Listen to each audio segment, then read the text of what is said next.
Hai, halo teman-teman semuanya, selamat datang lagi di Live Santara. Hai,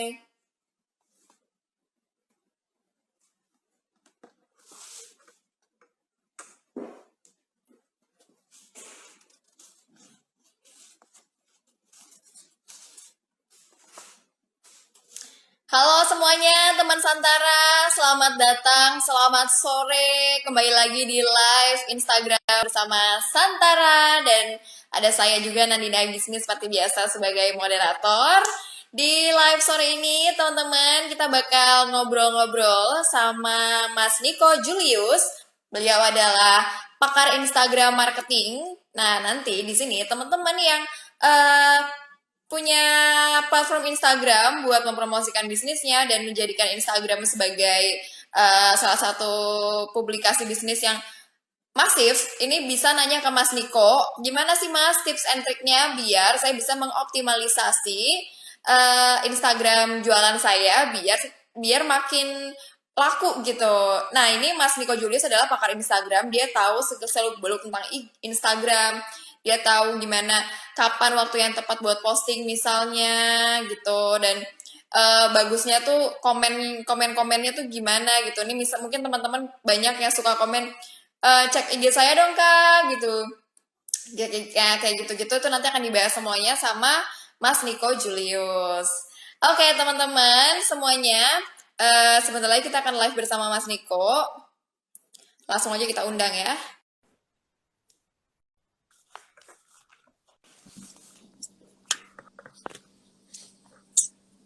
Halo Mas Niko. Halo, Halo, halo Mbak. halo Mbak. Oke sebentar Mas, saya pengen chat dulu Mas. Ya, Ya,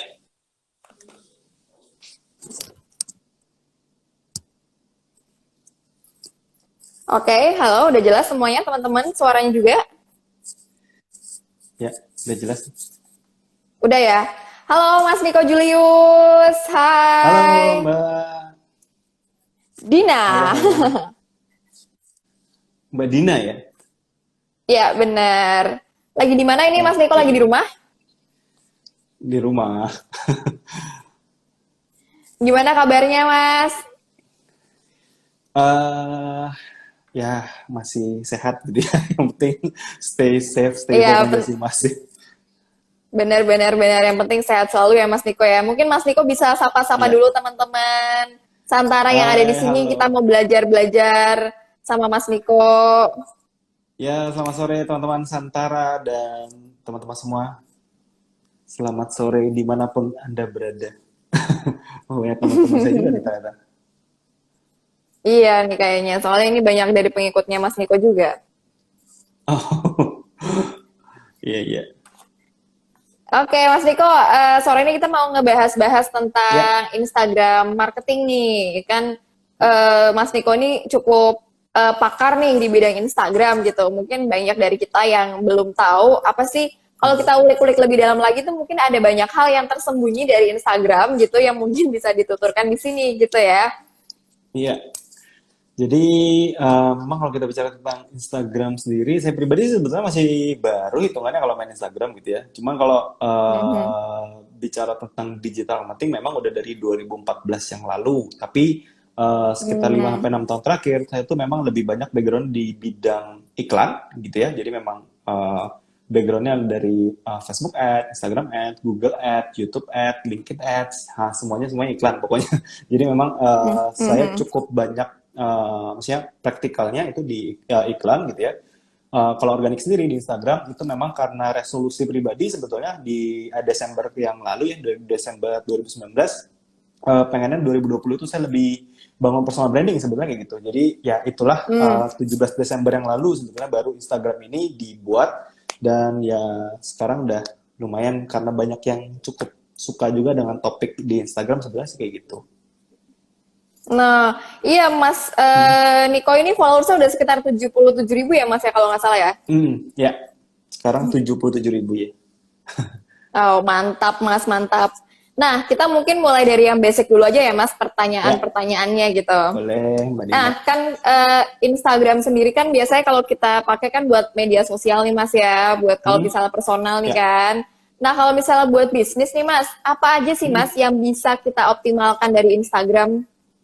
Oke, jadi kalau buat teman-teman bisnis gitu ya, terutama teman-teman Santara, saya yakin juga banyak teman-teman yang menggunakan Instagram buat ya kebanyakan buat naikin omset, jualan dan lain-lain. Hmm. Sebetulnya teman-teman perlu tahu gitu ya bahwa bermain di Instagram itu sebetulnya kita cuman perlu mengenal apa yang disebut sebagai ya gimana cara mengoptimalkannya secara organik. Sebetulnya itu poin utamanya.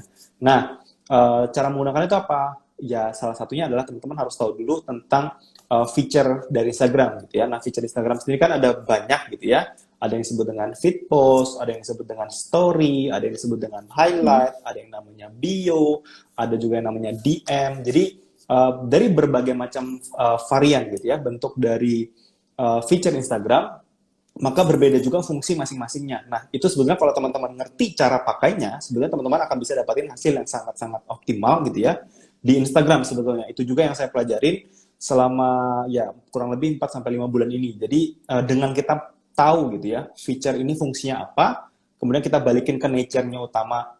Jadi jangan memaksakan salah satu feature, terutama buat saya jelasin satu ya mungkin ya feed post itu goal utama dari feed post di Instagram adalah meningkatkan reach dan reach itu menjangkau ya jangkauan dan juga meningkatkan impresinya. Jadi itu tujuan utama dari sebuah feed post. Jadi dia bisa menjangkau banyak orang. Semakin banyak jangkauan yang bisa dijangkau oleh sebuah postingan gitu ya, ya maka kita bisa dapetin ya banyak orang lihat gitu ya. Setelah orang banyak lihat, nanti orang akan kepo dengan kita, dia akan masuk ke profil kita, kemudian baru lihat ya hal-hal yang lain dari dalam bisnis kita di Instagram gitu ya. Jadi sebetulnya yang saya lihat adalah kebanyakan teman-teman, terutama yang jualan ataupun punya bisnis, kebanyakan kan jualannya di feed postnya justru. Nah, ini yang mengakibatkan bahwa saat kita posting-postingan yang jualan atau sifatnya kayak hard selling itu di feed post gitu ya, menyebabkan akhirnya interaksi dari postingan itu sedikit gitu ya wajar gitu ya, karena nggak semua orang lihat pasti mau beli kan gitu. Padahal Instagram butuh interaksi untuk melihat bahwa konten mana gitu ya, yang layak dipromosikan ke orang yang lebih banyak lagi gitu ya. Jadi kalau misalnya postingan di kita itu kita posting dalam, biasanya itu kalau saya pribadi pernah ngukur, paling utama tuh di 15 menit pertama, kemudian 1 jam pertama. Sebisa mungkin tuh dapetin semaksimal mungkin interaksinya. Jadi kalau misalnya 1 jam pertama nggak terlalu banyak dapat interaksi, atau misalnya kita postingnya subuh gitu ya. Nah orang, kalau subuh sekarang orang sudah sahur ya, tapi kalau misalnya katakan postingnya jam 1 pagi misalnya gitu. Jadi orang antara masih baru tidur atau yang, jadi kan dikit yang online saat itu, maka kita pasti dapat interaksi sedikit. Nah, kalau kita dapat interaksi sedikit, maka postingan itu akan susah lagi performnya. Jadi, dia akan lebih lambat untuk bisa dioptimalkan sama Instagram itu sendiri. Jadi, selain dari postingannya harus dapat interaksi, maka kita juga perlu ingat bahwa postingan itu harus dipost di jam yang tepat. Jadi, nggak cuman, ya itu jadi salah satu hal yang penting juga gitu ya. Nanti jualan di mana dong? Jualannya tuh di feature yang lain, nggak cuma feed kan, tadi ada bio, kita bisa jualan di bio, jualan di story, jualan di highlight, jualan di DM, jualan di link bio-nya. Jadi ya banyak feature yang lain sebenarnya yang bisa dipakai semuanya selain feed aja sebetulnya. Yang kita korbankan hanya feed aja untuk tidak jualan. Jadi kita bisa dapetin traffic besar dari situ. Nah sebetulnya inti utama Instagram organik sebetulnya cuma kayak gitu doang sih Mbak Dina. Oke, nah kalau misalnya tadi Mas Miko bilang Instagram itu akan mempublikasikan yang kontennya paling menarik, maksudnya kontennya paling menarik untuk diposting. Nah itu tuh ada hubungannya sama algoritma kan ya Mas ya? Mungkin bisa dijelasin Mas, itu algoritma Instagram tuh maksudnya gimana? Oke, jadi algoritma Instagram sendiri cara kerjanya tuh simple. Karena algoritma Instagram itu adalah ya algoritma itu adalah perhitungan secara kalkulasi numerikal gitu ya. Jadi kita tahu bahwa setiap kita post itu robot Instagram itu tidak mengerti apa isi dari sebuah konten karena dia nggak bisa baca ini bahasanya ternyata alay, ternyata ini bahasanya terlalu kaku. Instagram nggak tahu itu. Yang bisa dibaca sama mereka adalah cuma angka dari hasil saat kita posting. Jadi itu kenapa saya bilang interaksi jadi penting karena yang dihitung di Instagram sebagai interaksi itu cuma 3 sebetulnya, yaitu like, komen, kemudian save gitu ya. Tapi ada juga nih bentuk interaksi yang keempat yaitu share. Jadi sebetulnya secara official ya Instagram cuma menghitung 3 yaitu like, comment, save. Jadi ketiga ini penting banget didapatkan. Nah, kalau misalnya satu postingan bisa mendapatkan semua interaksi, yaitu like, comment, share, save gitu ya, maka pasti Instagram tahu gitu ya bahwa oh konten ini bagus banget ya. Kalau konten ini bagus, artinya Instagram akan membagikan atau mempromosikan postingan kita ke lebih banyak orang lagi. Jadi itu poinnya. Jadi cara algoritma bekerja itu benar gitu. Karena Instagram itu pengen gitu ya. Di Instagram itu kalau bisa tuh isinya adalah konten-konten yang bermanfaat atau relevan buat audiens atau pengguna Instagram yang lain. Jadi kalau misalnya makin banyak konten interaksi pada sebuah konten gitu ya, artinya itu sinyal ke robot bahwa konten ini tuh relevan dengan banyak orang dan dia akan nge-boost lagi ke lebih banyak orang lagi. Jadi sebenarnya kita bisa dapat free marketing dari Instagram dengan cara memahami itu. Nah, makanya di feed post bisa mungkin jangan yang melulu jualan gitu ya. Coba sekali konten edukasi, biasanya dapat interaksi besar kan. Saat dapat interaksi besar, kita dapat profile visit besar, kita bisa dapat meningkatkan sales lagi. Sebetulnya cara mainnya kayak gitu doang. Oke. Berarti nyari engagement gitu ya, Mas ya? Benar. Oke. Nah, kalau misalnya nih Mas Niko buat sebelum kita ke materi lebih expert ya. Ya. Ini apa namanya? Kalau misalnya teman santai di sini kan banyak yang mungkin belum semuanya di sini menggunakan Instagram untuk bisnisnya ya. Mungkin ada beberapa kayak offline yang baru mulai nih ke online karena masa-masa krisis seperti ini kan ya. Itu tuh kalau misalnya mereka mau start gitu Mas pakai Instagram buat jualan, apa sih hal pertama yang harus mereka lakukan? Oke, jadi pertama yang perlu teman-teman lakukan, baik apapun itu background expertise ataupun background bisnisnya, saya yakin baik itu terutama yang konvensional ya, bisnis yang offline yang mungkin belum online, maka pertama yang perlu teman-teman lakukan adalah satu, memastikan gitu ya, siapa target potensial audience. Saya bilang potensial audience itu artinya yang paling ideal sebagai audience gitu ya, sebagai pembeli, calon pembelinya siapa sih yang paling utama. Nah, tetapi bukan cuman sekedar pembeli maksud saya. Yang kita harus pikirkan adalah siapa yang paling ideal untuk jadi yang namanya langganan. Kalau misalnya, jadi langganan itu langganan dan pembeli kan beda ya. Langganan itu orang yang konsumen yang membeli beberapa kali, sedangkan pembeli itu cuma beli sekali minimal. Maka yang kita perlu pikirkan bukan pembeli, karena kita tahu semua orang sebisa mungkin beli barang kita. Oke, semua orang pengen seperti itu, tapi sayangnya tidak terjadi seperti itu. Makanya perlu kita pikirkan siapa yang kira-kira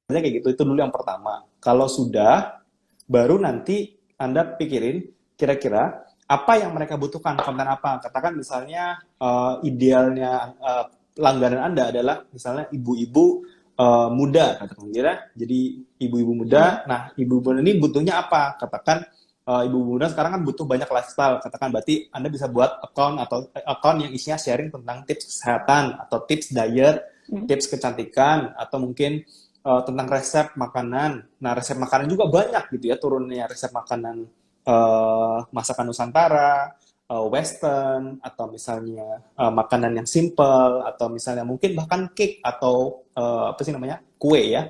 Jadi turunnya banyak, artinya nah tinggal menentukan siapa gitu ya, apa yang perlu Anda buat, apa yang mereka butuhkan. Saat itu mereka mudah untuk follow karena kan isi akunnya nanti sesuai dengan yang mereka butuhkan aja.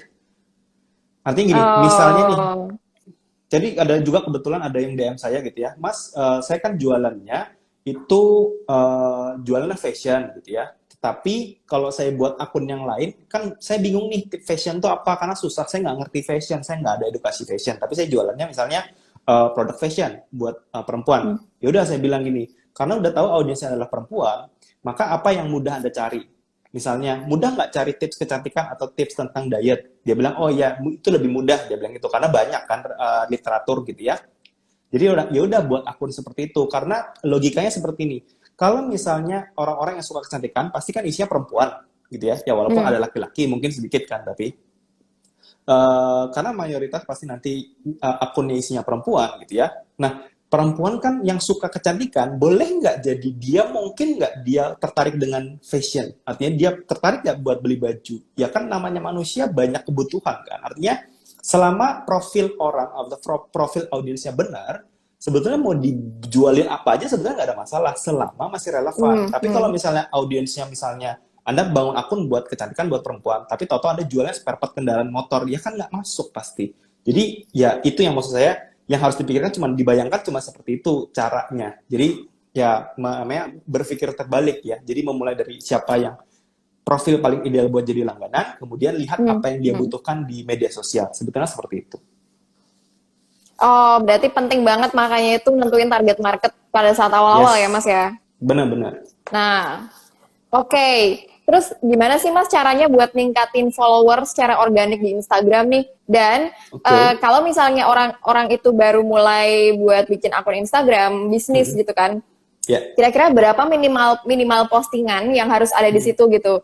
Dan jadi ketika orang baru lihat tuh kayak, oh udah banyak nih postingannya. Nah itu tuh gimana Mas? Oke. Iya benar. Jadi memang kalau buat standar buat akun bisnis terutama di Indonesia, menurut saya ini buat secara psikologi buat seluruh orang yang saya biasa perhatikan gitu ya, di sebuah akun bisnis itu idealnya punya 1.000. Jadi idealnya punya 1.000 followers itu ya boleh dibilang ya cukup meyakinkan daripada yang cuma 20 gitu ya, atau misalnya 8. Jadi kan agak menakutkan juga gitu ya. Jadi memang sebisa mungkin kejar 1.000 dulu untuk akun yang isinya jualan. Kemudian kalau bicara tentang postingan, idealnya sih buat saya bebas, tapi jangan yang terlalu banyak juga. Artinya misalnya gini, followersnya 1.000, tapi postingannya 1.000, kan somehow agak-agak lucu gitu ya. Kalau misalnya ya jumlah postingannya 1.000, tapi followernya baru 1.000, tapi followingnya misalnya 5.000, kan lucu banget pasti gitu ya. Tambah nggak kredibel lagi gitu ya. Tapi kalau misalnya followernya 1.000, dia ada postingan barangnya cuman katakan 20 atau 30, menurut aku sih pribadi masih make sense. Tapi jangan sampai juga postingannya cuma di bawah dari 9, itu paling jelek. Jadi minimal 9 sampai 12 itu paling minim buat di akun bisnisnya untuk jualan. Jadi seperti itu. Kalau misalnya terkait followers caranya gimana? Kayak tadi tuh yang pertama Mbak. Jadi buat akun yang sesuai dengan audiensnya, kemudian dipromosikan. Jadi ceritanya membuat akun yang mempromosikan diri kita sendiri. Jadi membuat akun promote tapi self promote gitu. Jadi nggak perlu bayar ke orang kan untuk promote gitu. Kalau misalnya pas awal-awal kita beli followers dulu, itu sebenarnya tuh boleh nggak sih Mas? Maksudnya itu akan bekerja dengan baik nggak ke depannya gitu kan? Karena biar trusted dulu ya pas awal-awal gitu. Jadi gini, kalau bicara tentang beli followers, sebetulnya gini, apakah beli followers bagus? Jawabannya bagus asal bisa bertahan. Artinya kalau misalnya kita beli gitu ya, kemudian besok hilang kan ya sama aja bohong. Ngapain kan? Artinya buang-buang uang kan gitu. Tapi kalau misalnya dia beli bisa retain atau bisa bertahan lama, artinya permanen, itu jauh lebih bagus memang. Tetapi dengan catatan gitu ya, bahwa akun itu tujuannya hanya untuk dapatin kredibilitas aja, bukan untuk membangun trafficnya. Jadi kita membedakan dua kan, di dalam bisnis terutama online marketing itu bedakan antara traffic gitu ya. Traffic itu adalah sumber mencari orangnya siapa, kemudian ada namanya offer, jadi akun yang isinya jualannya. Jadi baru kita bisa dapat duit kan. Jadi kita tahu ada trafficnya, baru kita tawarkan sesuatu, baru kita bisa dapat uang. Nah, sayangnya teman-teman kebanyakan yang saya perhatikan di Indonesia dan ya mungkin teman-teman Santara juga gitu ya, kebanyakan membuat akun yang isinya jualan aja, tetapi tidak mempertimbangkan ada trafficnya dari mana, gitu ya. Makanya kebanyakan juga sekarang ya pakai iklan, kemudian paid promote, kemudian ya kayak giveaway pun gitu ya, itu kan salah satu traffic, tapi yang menurut aku pribadi gitu ya, kayak giveaway sendiri itu kurang lebih sama beli follower kurang lebih nggak ada bedanya, artinya ya sama-sama intinya dapatin followers, tetapi tidak buat cari pembeli. Jadi tergantung tujuan akhirnya ya. Kalau misalnya cuma buat nambahin follower, maka kayak ya, follow unfollow boleh dikerjain, beli follow juga boleh, giveaway juga boleh. Tetapi kalau mau cari pembeli, nah itu beda lagi ya. Karena kalau mau cari pembeli dari 3 metode tadi, itu sangat ya langka sekali Anda bisa dapat penjualan. Jadi kurang saya rekomendasikan kalau tujuannya untuk meningkatkan omset sih sebetulnya gitu. Oh, oke. Berarti kalau di awal dulu nggak apa-apa ya Mas ya, misal beli 1.000 dulu gitu. Ya, ntar ke depannya baru nyari beneran. Iya. Oke. Kalau misalnya kita bicara tentang kuantitas dan kualitas nih Mas Niko, sehari itu tuh kita bagusnya itu upload berapa konten sih Mas? Dan itu kalau misalnya kita Oke. hitung di story dan di feeds ya. Dan Oke. pasti akan lebih penting kualitas kan ya kalau misalnya kita ngebahas Ya. kualitas dan kualitas. Nah, itu tuh gimana Mas? Oke, jadi sebetulnya nanti kita perlu bicara dulu tentang akun apa dulu yang kita bahas. Kalau misalnya kita ngomongin tentang akun traffic yang mencari traffic gitu ya, maka idealnya minimal sehari sekali. Itu udah minimal. Tetapi kalau misalnya akunnya isinya yang buat jualan gitu ya, saya pribadi sih menyarankan kalau bisa ya 2 sampai 3 post masih oke menurut saya. Jadi nggak ada masalah. Mhm. Kalau kita ngomongin tentang story-nya, kalau story itu saya pribadi memang kalau misalnya di akun jualan ya, kalau story kan fungsinya untuk re-engage followers, di akun traffic juga boleh, tapi akun traffic nanti story-nya lebih kayak gini nih. Jadi story-nya itu mungkin bisa 5 sampai 6 sehari dengan jeda waktu sekitar 2 sampai 3 jam. Jadi per story itu 2 sampai 3 jam, ya boleh di schedule boleh, atau kalau ada waktu ya per 3 jam pakai timer gitu ya, re-up story-nya. Kalau akun traffic, fungsi dari story-nya adalah mempromosikan akun utama atau akun jualan kita. Jadi seperti itu. Jadi kita story, lihat yuk barang-barang ini di toko ini misalnya gitu. Nah, seperti promosi pada umumnya lah. Jadi memberikan re-engage mereka dari story ke akun utama kita itu per 2-3 jam. Kenapa nggak boleh langsung 6 gitu ya? Langsung dijebret gitu 6-6-nya. Karena story itu kan ada ranking juga, jadi ada urutan-urutan itu. Dan pengurutan itu berdasarkan chronological namanya, kronologis. Jadi semakin dekat dengan waktu orang buka, story itu akan semakin dekat ke kiri, artinya lebih mudah terlihat. Makanya harus di re-up-nya itu dengan ada jeda. Idealnya tuh 2 sampai 3 jam. Jangan ditumpuk satu hari langsung 6 pagi semua der gitu selesai. Nggak story lagi. Nah itu percuma. Jadi nggak boleh yang melakukan hal itu. Jadi di re-up seperti itu. Sistem dari story. Baik itu di akun traffic maupun akun jualan. Kalau akun jualan kan simple. Yang di storyin langsung yang ya produknya. Tapi kalau di akun traffic yang di storyin adalah barang promosi atau mempromosikan akun jualannya. Sebetulnya seperti itu. Tapi kalau misalnya di riset nih Mas, itu sebenarnya sekarang orang lebih banyak buka Insta Story atau buka feed sih Mas? Oke. Sekali lagi kalau feeds itu tetap orang masih banyak buka. Kalau aku pribadi bilang kalau banyaknya ya traffic itu paling banyak masih dari feed gitu ya. Tetapi kalau untuk sales itu memang pasti datang dari story. Itu mostly kebanyakan seperti itu. Jadi bahkan saya kemarin sempat diskusi sama orang dalamnya karyawannya Facebook gitu ya.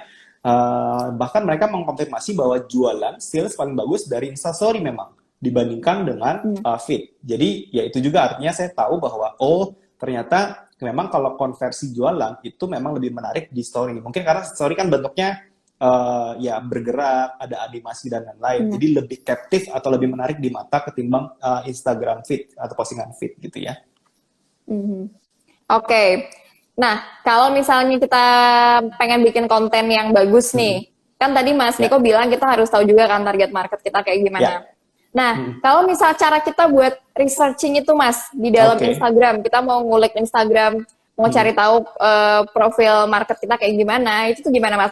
Nanti ujungnya kita bisa bikin konten yang menarik nih. Gitu. Oke, jadi terkait konten gitu ya, saya pribadi kalau di ngajar anak-anak, sebetulnya kita mengenal yang namanya ada content modeling. Content modeling itu apa? Jadi content modeling itu adalah proses research berdasarkan habit audiens atau kebiasaan audiensnya. Caranya simple. Misalnya kita produknya katakan makanan gitu ya. Kalau kita makanan, maka kita ke makanan gitu ya. Kebanyakan audiens, kalau misalnya Anda search dengan hashtag makanan gitu ya, kebanyakan kan didominasi oleh teman-teman food blogger gitu ya, atau food reviewer gitu ya. Mereka kebanyakan konten yang dikonsumsi di sana itu cuma 2 macam. Kalau teman-teman nanti coba lihat search hashtag makanan gitu ya, bentuknya cuma 2 yang dikonsumsi. Satu single image, jadi foto biasa. Kemudian yang kedua adalah video, gitu ya. Jadi teman-teman akan jarang sekali ketemu yang namanya carousel, teman-teman jarang banget ketemu yang namanya IGTV, gitu ya. Jadi tipe konten tuh banyak dan mempengaruhi benar sekali. Jadi kalau misalnya kita pindah lagi nih, misalnya ke hashtag katakan seputar kecantikan. Di hashtag seputar kecantikan, teman-teman akan jarang sekali ketemu, pasti carousel jarang ketemu. Paling dominan di hashtag kecantikan itu adalah video, karena kayak tutorial makeup itu kan tidak mungkin bisa digambarkan dalam single image atau gambar jadi. Kemungkinan kalaupun gambar jadi itu cuman ya hasil dari make up aja kan, dan itu kurang menarik. Yang justru orang cari di make up adalah proses make upnya, yang itu bisa digambarkan dari konten video. Makanya teman-teman akan ketemu namanya IGTV, teman-teman akan ketemu video konten. Jadi seperti itu.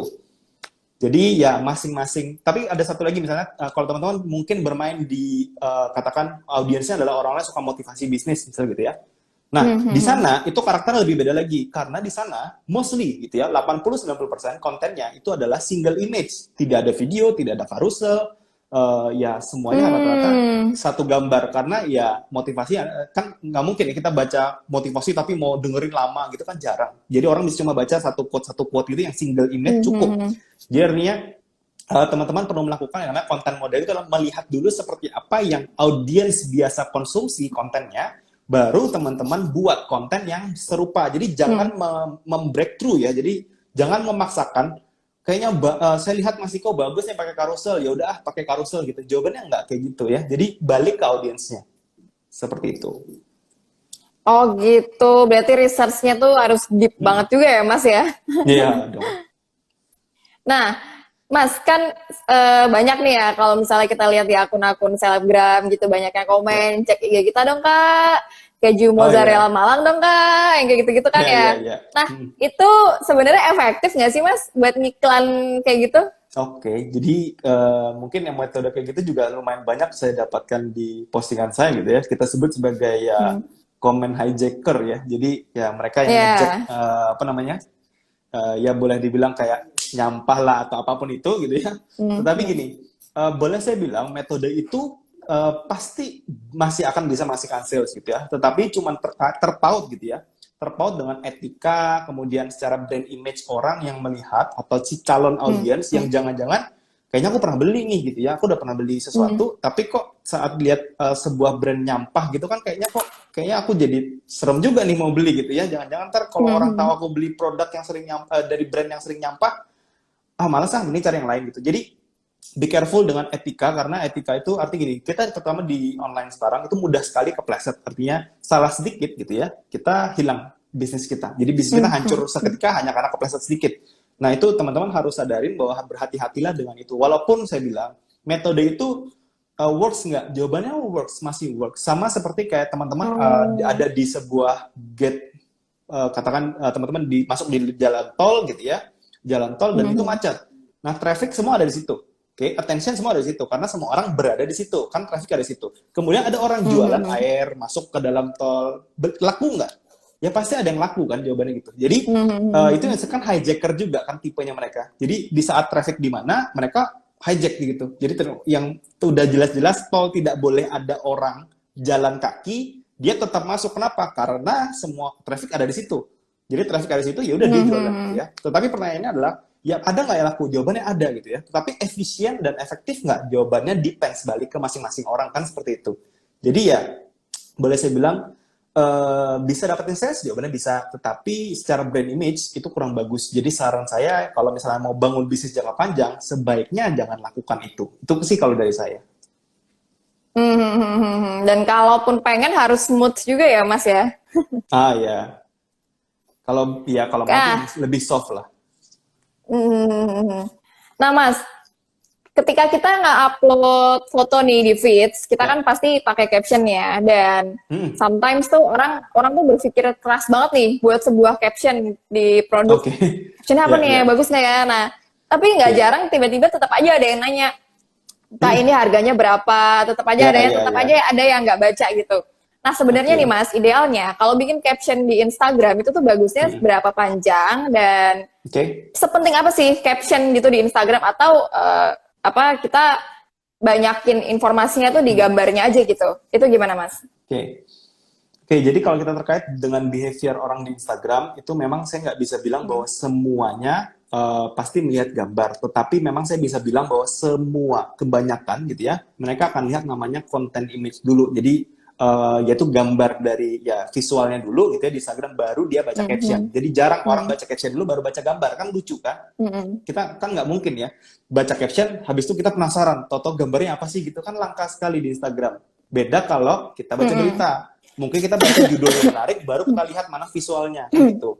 Nah, tapi kalau di media sosial terutama Instagram, orang akan berangkat dari visual dulu, baru ke caption. Sehingga kalau misalnya konten ad copy atau misalnya judul gitu ya, kemudian visualnya kurang captive atau kurang menarik, terutama kalau teman-teman sadar bahwa ya background dari Instagram kan putih ya, kebanyakan ya walaupun bisa jadi hitam kalau malam gitu ya.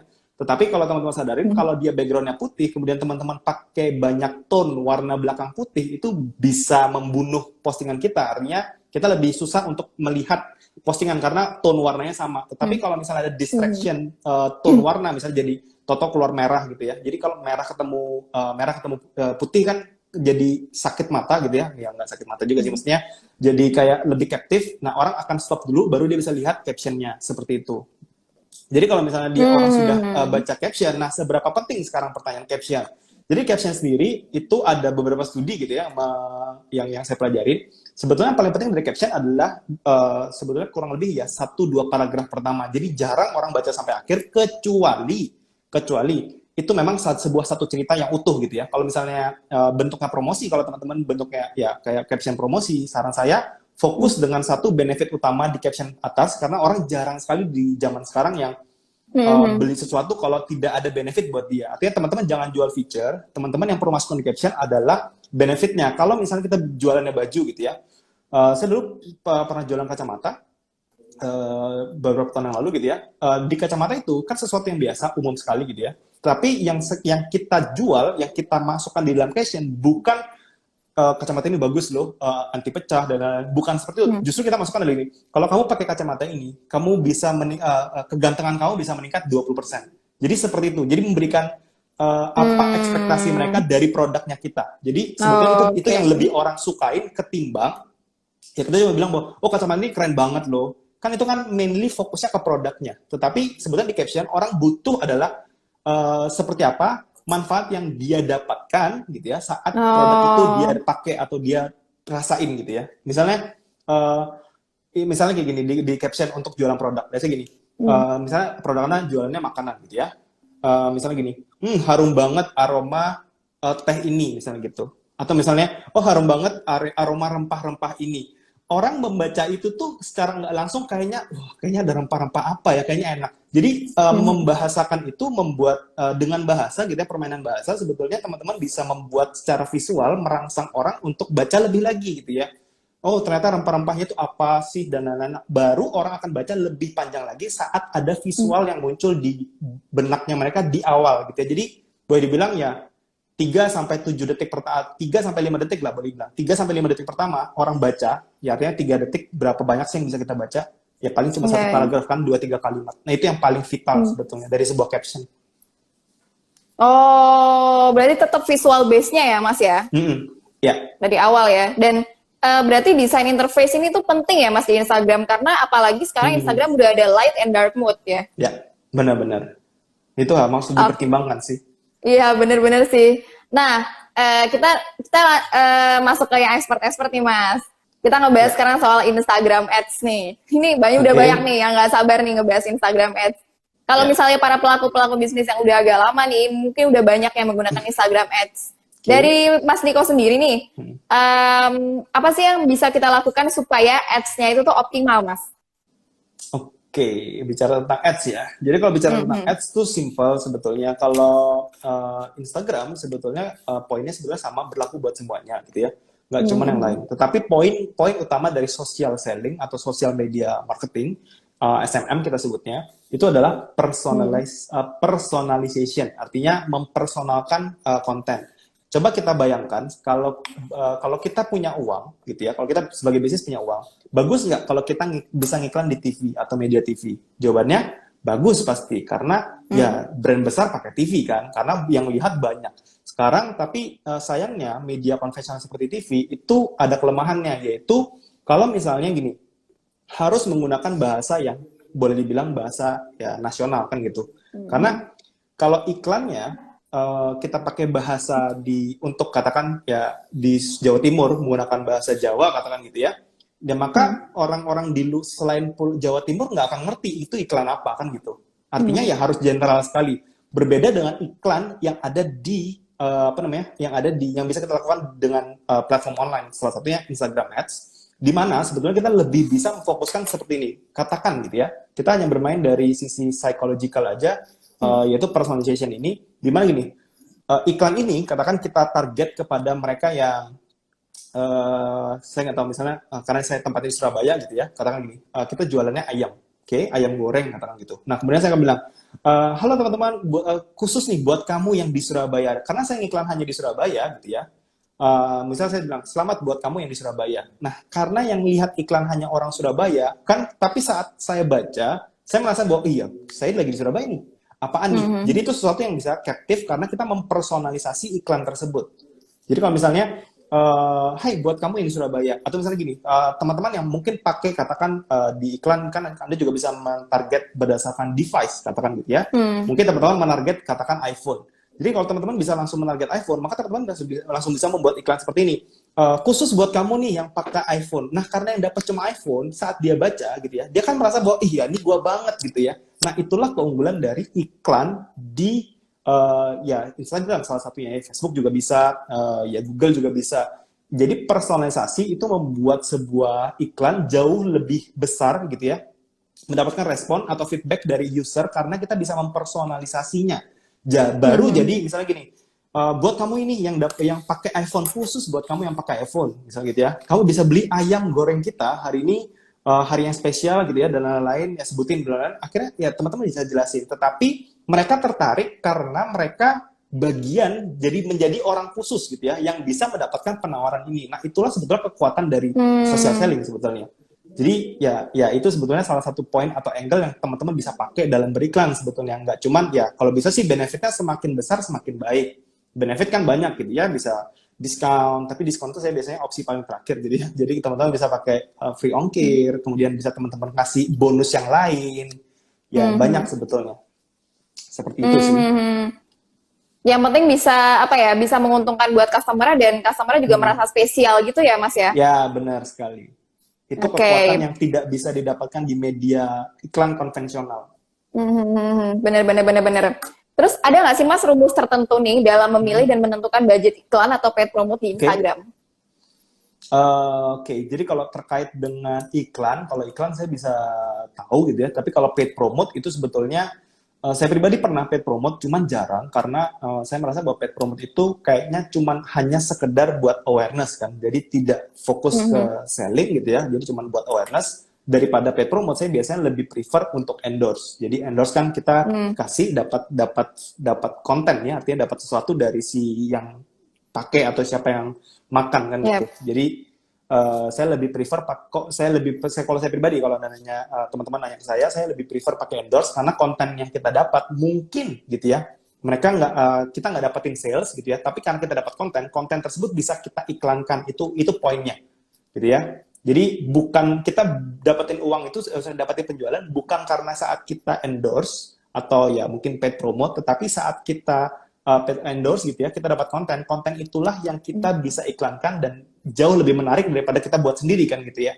Ya karena yang namanya endorser kan pasti punya ya benefit khusus gitu ya, secara visual lebih menarik dilihat, cara ngomongnya lebih enak, sesuai dengan audiens tertentu. Jadi ya balik lagi sebenarnya itu adalah konten buat iklan. Nah kalau bicara tentang iklan sendiri, masalah budget gitu ya, budgetnya berapa? Idealnya kalau saya pribadi akan melakukan namanya testing di awal itu, kita akan kalau sudah paham dengan targeting dan lain-lain, idealnya itu 2 kali lipat dari marginnya kita. Jadi kalau misalnya margin kita katakan ya 50.000, maka biasanya saya akan tes 100.000 dulu seperti itu. Tapi sebisa mungkin sih teman-teman budgetin gitu ya.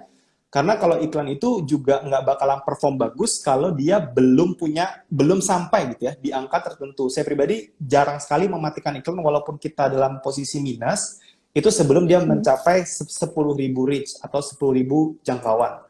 Jadi ya sebelum 10.000 kan kita nggak tahu gitu ya seberapa besar minat orang gitu ya. Artinya misalnya kita iklan 1.000 ke 1.000 orang, ternyata 1.000 orang itu yang memang tidak minat dari 10.000 kan bisa terjadi. Makanya saran saya sampai 10.000 dulu biar teman-teman dapat feedbacknya seperti apa. Dari 10.000 ada nggak lead yang masuk. Jadi satuan iklan teman-teman juga ingat ya bahwa satuan iklan itu bukan sales tetapi lead yang masuk. Jadi teman-teman harus sadar ya. itu hal yang berbeda. Kalau iklan 1 juta katakan gitu ya, nggak ada penjualan gitu ya. Kalau nggak ada penjualan artinya rugi dong. Jawabannya enggak. Pertanyaannya adalah berapa banyak lead atau prospek yang teman-teman dapat. Katakan teman-teman dari 1 juta dapat 10 lead. 10 lead kalau teman-teman tidak pintar closing, tidak pintar follow up, yang nggak bakalan jadi uang kan gitu. Berarti yang salah bukan iklannya, yang salah adalah orang yang follow up atau teman-teman sendiri gitu ya. Kalau teman-teman iklan dapat lead tapi tidak dapat sales, yang salah teman-teman. Artinya teman-teman nggak jualan, nggak pintar jualan. Makanya yang perlu diajari adalah belajar cara follow up, belajar selling, belajar copywriting, belajar storytelling dan lain-lain. Tapi kalau misalnya iklannya 1 juta gitu ya, tidak dapat lead sama sekali, nah berarti teman-teman yang salah iklannya gitu. Jadi jangan terlalu cepat menyalahkan iklan gitu maksudnya. Oke. Kalau sekarang kita ngebahas paid promote sama endorse nih Mas. Ini kan mungkin ada yang bedanya apa sih endorse sama paid promote nih ya kan? Walaupun sebenarnya sama-sama paid juga nih ya. Iya. Jadi memang endorsement dan paid promote itu satu jenis ya karena sama-sama kita bayar gitu ya. Tetapi kalau paid promote biasanya tipikalnya adalah kita bayar seseorang gitu ya. Kita memberikan materi iklannya kepada dia, dialah yang posting itu paid promote. Jadi dia mempromosikan postingan kita. Seperti itu doang. Tetapi kalau endorsement biasanya beda. Kita akan kirimkan barang ke dia, dialah yang akan buat konten sesuai dengan stylenya dia. Ya walaupun bisa request gitu ya. Tetapi dengan gaya dia, style dia, kemudian dia post di tempatnya dia. Jadi ya ada sedikit perbedaan. Karena kalau paid promote itu kan mudah ya. Kirim konten saya akan langsung post. Tapi kalau endorsement, Anda kan butuh kirim dulu. Dia harus pikirin gimana dia buat konten dan lain-lain. Itu kenapa ya mungkin endorsement lebih mahal daripada paid promote. Tetapi kalau secara hasil gitu ya, saya pribadi lebih prefer endorsement ketimbang paid promote. Karena paid promote itu mending Anda buat account Anda sendiri kan gitu ya, daripada Anda beli ke orang. Saran saya sih gitu.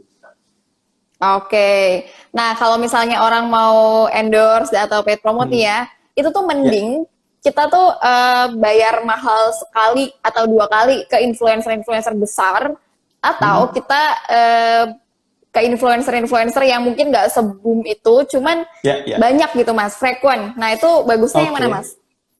Oke, saya pribadi lebih suka dengan style yang kedua, karena teman-teman harus sadar gitu ya, endorser yang besar, terutama kayak selebgram besar, itu memang bagus secara brand image, tetapi tidak dalam selling, karena interaksi mereka itu udah agak low banget, terutama untuk market Indonesia. Kalau misalnya kita ngomong endorsement atau paid promote di 3 tahun yang lalu, maka konversinya bagus sekali. Tetapi kalau sekarang susah. Artinya gini, saat kita tahu seorang figure atau seorang artis, seorang selebgram yang selalu mendapatkan atau misalnya sering banget endorse gitu ya, endorse barang, sampai kita tahu bahwa endorse lagi. Si audiens yang lain pasti juga sama kayak kita. Endorse lagi. Saat tidak tahu ya udah kita akan masuk di dalam namanya kayak resistance. Jadi kita punya namanya resistance. Kita akan terbiasa dengan promosi, kebal dengan promosi gitu ya. Saat si influencer ya promosi lagi kan gitu.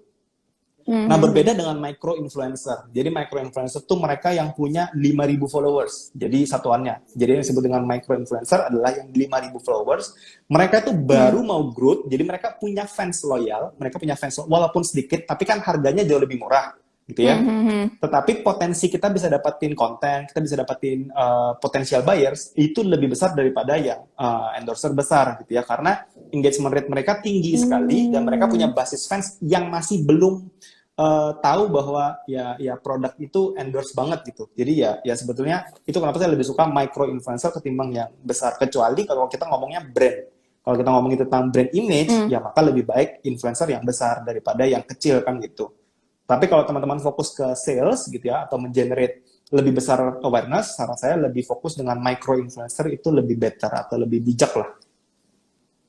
Oke. Kalau kita pengen lihat engagement rate orang tuh beda, bisa nggak sih Mas? Caranya kan kadang-kadang tuh ada beberapa website tuh ya, buat bikin, buat cari engagement rate orang. Itu tuh bisa direkomendasikan nggak Mas caranya?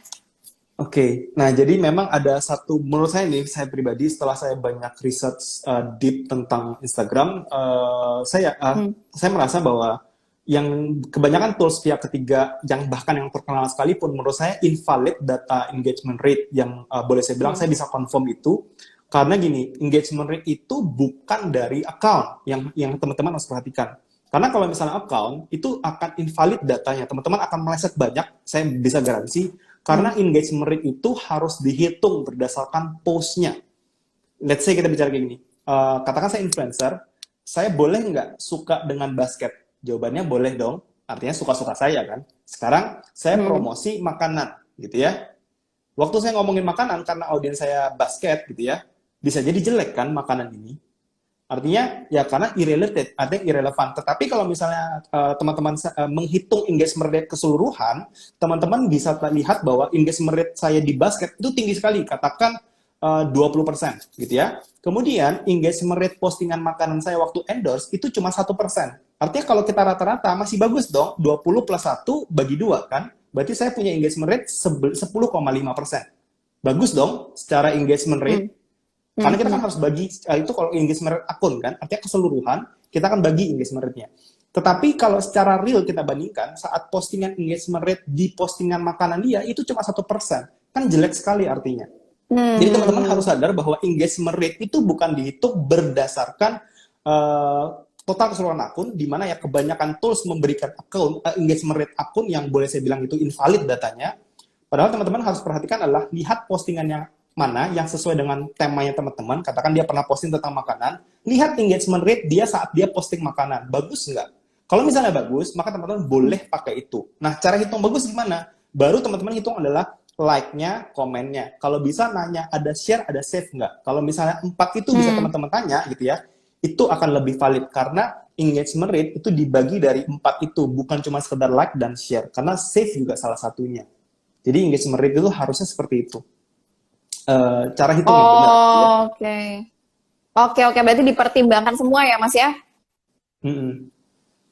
Nah, saya juga penasaran satu lagi nih Mas. Kan kalau influencer nih kan mereka banyak yang endorse, banyak yang paid promote. Kadang-kadang mereka sampai titik-titik nih instastory-nya nih.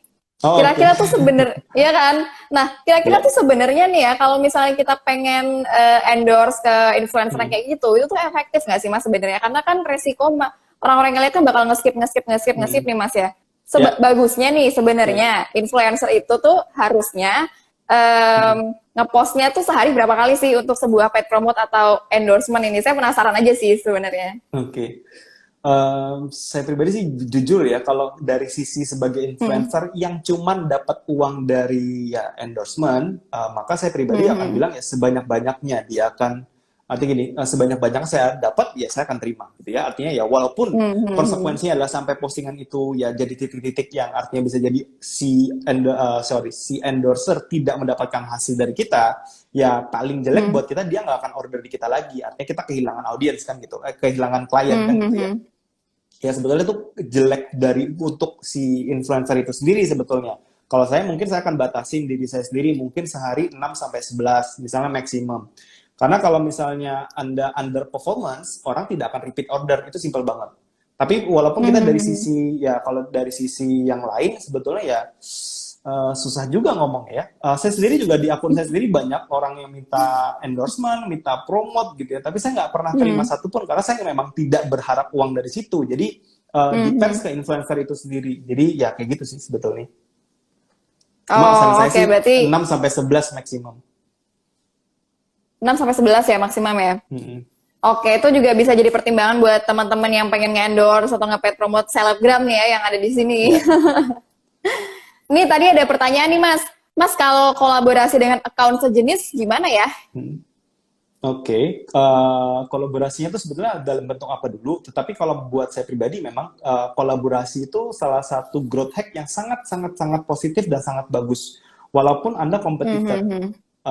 Kompetitor ya. Artinya ya itu sesuatu yang bagus menurut saya. Justru sekarang itu teman-teman harus banyak melakukan ya semacam live, kemudian banyak-banyak kolaborasi seperti ini. Itu sebetulnya sangat bagus dan setiap ada kesempatan kalau bisa teman-teman pakai, karena sekarang itu udah ya eranya kolaborasi. Nggak bisa kita bermain dengan diri kita sendiri yang berharap market itu punya kita semua sendiri. Itu udah nggak bakalan terjadi. Jadi teman-teman harus sadar bahwa teman-teman di dalam sebuah market itu pasti punya banyak bagian-bagian tertentu. Anda punya porsi, orang ini punya porsi. Walaupun kita kompetitor, saya justru sangat terbuka sekali buat discuss gitu ya, atau kolaborasi apapun bentuknya, baik itu konten, baik itu live, baik itu tulisan dan banyak macam. Jadi sangat saya rekomendasikan. Seperti itu sih. Mhm. Nah, terus akhir-akhir ini kan ketika kita semua work from home nih banyak banget ya Mas ya orang bikin live ya.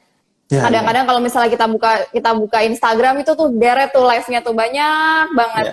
Nah, itu tuh sebenarnya fenomena ini tuh di mata Mas Niko sendiri gimana Mas? Dan sebenarnya efektifnya tuh kalau misalnya orang-orang bikin live atau saya Ya, atau kita bikin live tuh ya, ya. di jam-jam berapa atau di hari-hari apa Oke. gitu? Ada nggak rules-nya?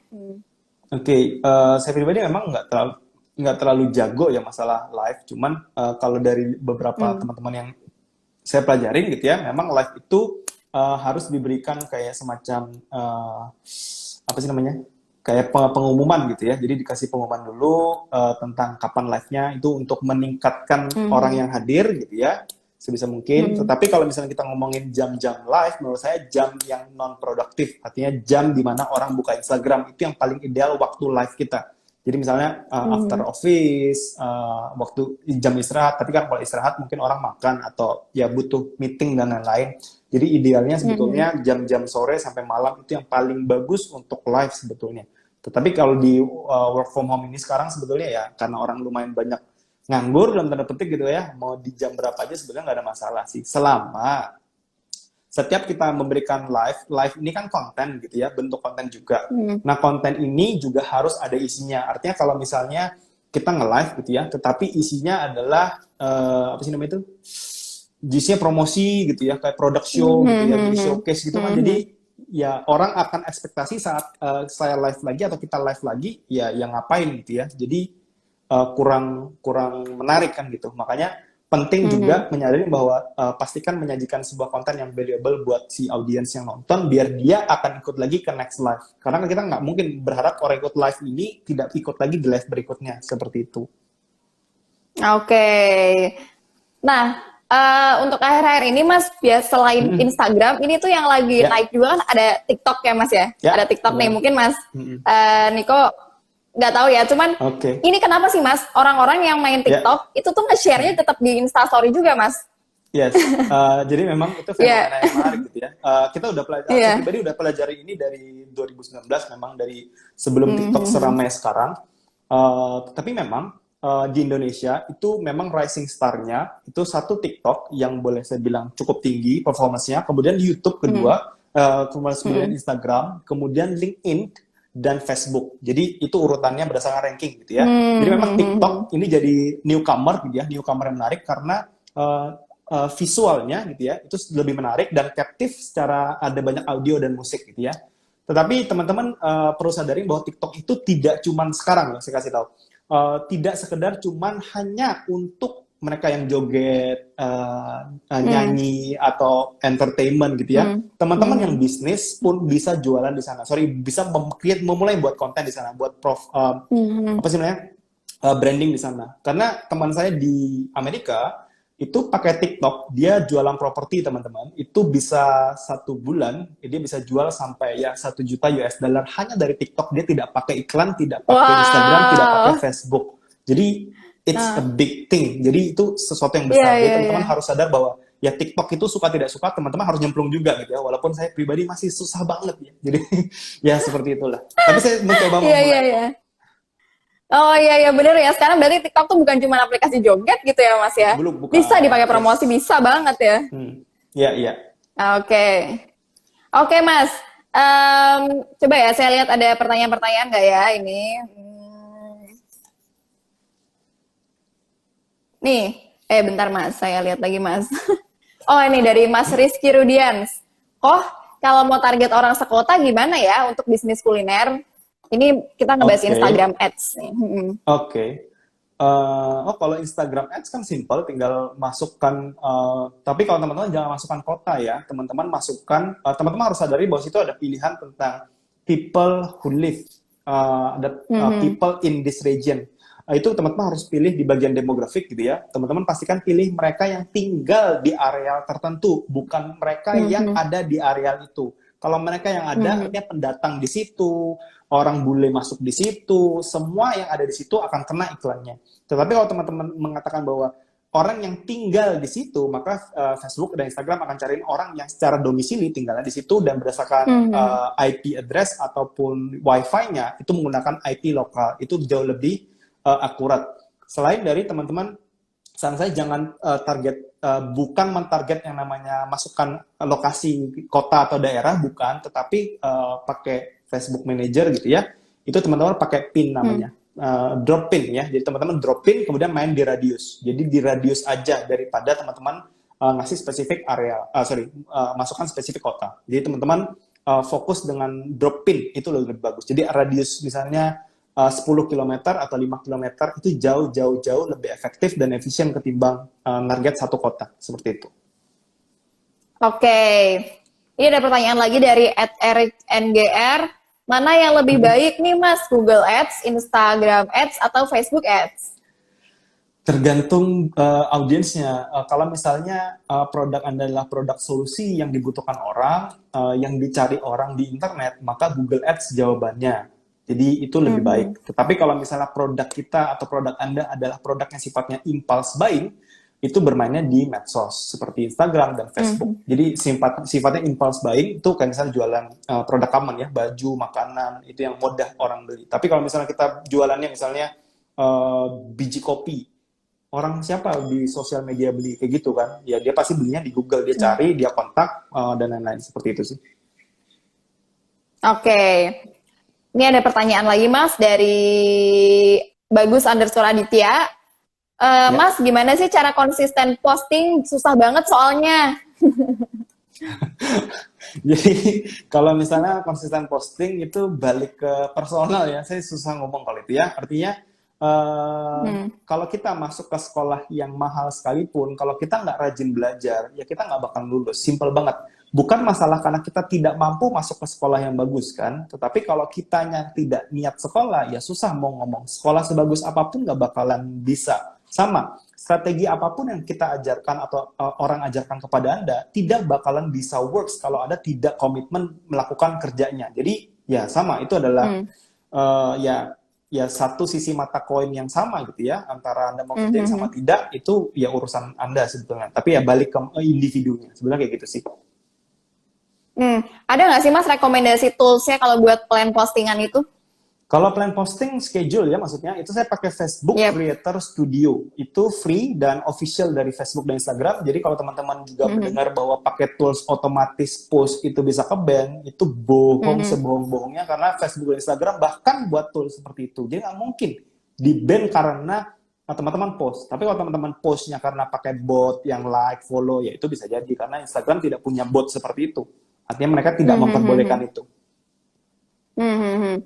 Selain itu Mas, ada nggak tools-tools rekomendasi yang supporting di Instagram gitu yang bisa dipakai? Oke. Kalau saya pribadi, tools yang saya pakai di Instagram itu pertama Facebook Creator Studio tadi buat schedule post saya. Kemudian yang kedua saya pakai igblade.com itu untuk analitik.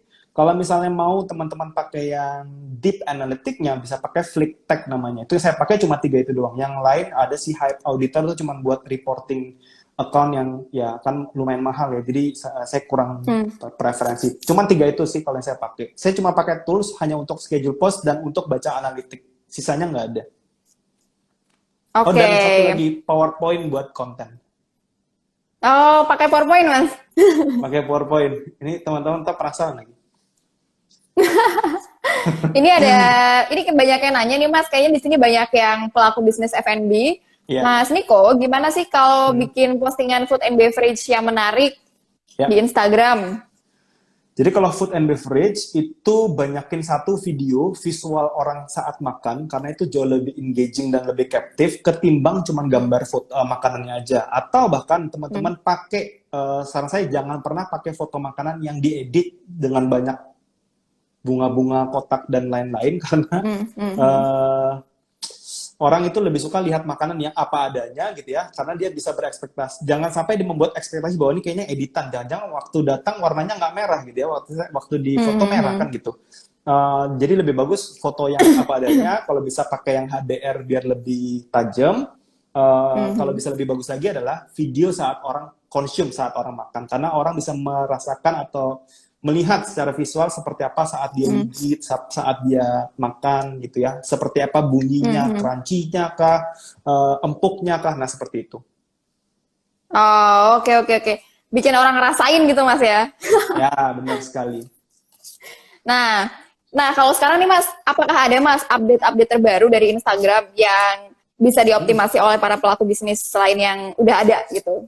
Oke, jadi yang paling baru menurut saya adalah satu IG Live. Sorry, IG Live ini nanti akan bisa otomatis langsung jadi IGTV kita secara otomatis. Jadi kita bisa langsung share di IGTV. Jadi enak banget, artinya kita live itu jadi konten di feed kita atau jadi IGTV. Kemudian IGTV soon atau dalam waktu dekat ya, teman-teman bisa dapatkan duit dari iklan yang muncul di dalam IGTV kita. Artinya bisa memonetize IGTV itu dalam waktu dekat. Jadi ya itu sih sebetulnya yang paling baru, sama update yang paling baru lagi itu adalah nanti insight kita akan sedikit berubah gitu ya. Jadi tampilan insight itu kalau teman-teman lihat baca di konten saya itu kan tampilan lama, nanti akan berubah. Jadi 3 update itu yang cukup besar di Instagram dalam waktu dekat sebetulnya. Oke, dicatat nih teman-teman nih, siap-siap. Nah, saya lupa tanya satu pertanyaan nih Mas. Ya. Tentang hashtag nih Mas. Ini banyak Oke. orang yang berpikir banget nih buat bikin hashtag. Sebenarnya hashtag itu penting nggak sih Mas? Dan manfaatnya hashtag itu sebenarnya tuh buat apa gitu? Oke, jadi hashtag itu fungsinya buat menambah impresi. Jadi biar memperbanyak orang-orang bisa lihat postingan kita. Nah, tetapi hashtag sendiri itu disesuaikan teman-teman. Kalau misalnya teman-teman ada followersnya masih di bawah 10.000, saran saya cari hashtag yang kecil. Karena hashtag itu teman-teman pakai hashtag yang terlalu besar, dia nggak akan bisa nge-reach atau nggak dapetin impresi. Jadi percuma. Jadi saran saya kalau akun masih di bawah 10.000, pakai aja hashtag di bawah 30.000 paling maksimum postnya ya, post 30.000, tapi pastikan relevan dengan postingannya. Itu teman-teman ikutin aja, pasti bisa dapat hasil yang lebih baik gitu ya. Dan jangan pernah pakai post yang sama berulang-ulang. Itu yang kedua. Terus yang ketiga, kalau misalnya teman-teman follower ada 10.000 yang organik loh ya. Kalau misalnya nggak organik ya jangan, balik lagi yang pertama gitu ya. Kalau misalnya teman-teman tidak organik, di atas 10.000 followers, teman-teman boleh pakai hashtag sesukanya. Mau di bawah, mau 100.000, 200.000, sejuta, sesukanya. Karena itu cukup punya power untuk bermain di hashtag. Kayak gitu. Oke, Mas Niko, ini kita nggak kerasa udah 1 jam ngobrol-ngobrol. Wah, ini sangat-sangat apa ya Mas? Daging banget gitu, full banget. Saya dapat materi-materi yang mungkin harusnya saya dapetin di workshop yang berbayar gitu. Nih saya dapat langsung dari Mas Niko. Thank you banget Mas Niko, thank you so much. Thank you Mbak Dina. Thank you banget udah sharing sama saya, sama Santara, sama kita semua yang ada di sini. Mungkin Mas Niko bisa ngasih satu closing statement buat teman-teman para pebisnis ini. Teman-teman belajar buat bisnis yang baik, yang benar. Jangan terlalu banyak mikirin tentang membangun bisnis secara instan di online gitu ya. Karena yang instan itu nggak terlalu bisa tahan lama. Itu yang saya pelajarin dari 6 tahun terakhir. Jadi teman-teman fokus bangun bisnis yang baik, belajar fondasi yang bisnis yang baik gitu ya, untuk mengembangkan bisnis jangka panjang. Jangan pikir bisnis jangka pendek. Itu aja sih dari saran dari saya. Oke, mantap banget. Thank you banget Mas Niko sekali lagi. Semoga lancar-lancar semuanya Mas Niko, sehat selalu. Semoga kita bisa kolaborasi lagi di lain waktu ya Mas Niko ya. Terima kasih Mbak Dina dan tim Santara dan teman-teman Santara ya. Siap banget. Oke. Thank you Mas Niko. Dadah.